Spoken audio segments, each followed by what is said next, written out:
Subscribe our YouTube channel and watch our videos. ربیع الاول کا مہینہ اسلام کے 12 مہینوں میں سے ایک ایسا مہینہ ہے کہ جس میں فخر المرسلین سید الاولین والآخرین سید الاولیاء والمتقین سید الغرر المحجلین اسعد السادات جناب نبی کریم صلی اللہ علیہ وسلم متولد بھی ہوئے ہیں. ولادت باسعادت کا بھی یہ مہینہ ہے اور اتفاق سے وفات کا بھی یہی مہینہ ہے. ولاد میں بعض ہے، 8 ربیع الاول بھی ہے اور 9 بھی کہی گئی ہے. محمود پاشا فلکی مصری نے تقویم الاسلام کے نام سے ایک اسلامی اعداد و شمار پر مشتمل حدیث، تفسیر، فقہ، تاریخ کے روشنی میں ایک جنتری لکھی ہے.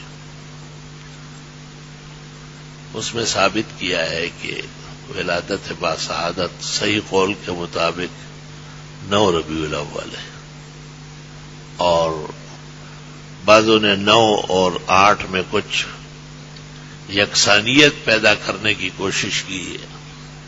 پیرانی پیر شیخ عبد القادر جیلانی نے بھی ایک اور تاریخ بتائی ہے.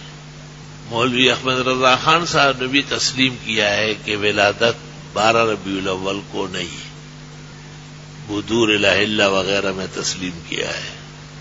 البتہ دوسرے دلائل سے پھر انہوں نے اسی کو ٹھہرایا. البتہ اس پر اجماع اور اتفاق ہے کہ حضرت صلی اللہ علیہ وسلم کی وفات حسرت آیات، دنیا سے آخرت کا جو سفر ہے وہ 12 ربیع الاول کو ہے. اس میں اختلافی قول نہیں ہے. یہی وجہ ہے کہ آج تک زبان عام و خاص پر 12 وفات ہے.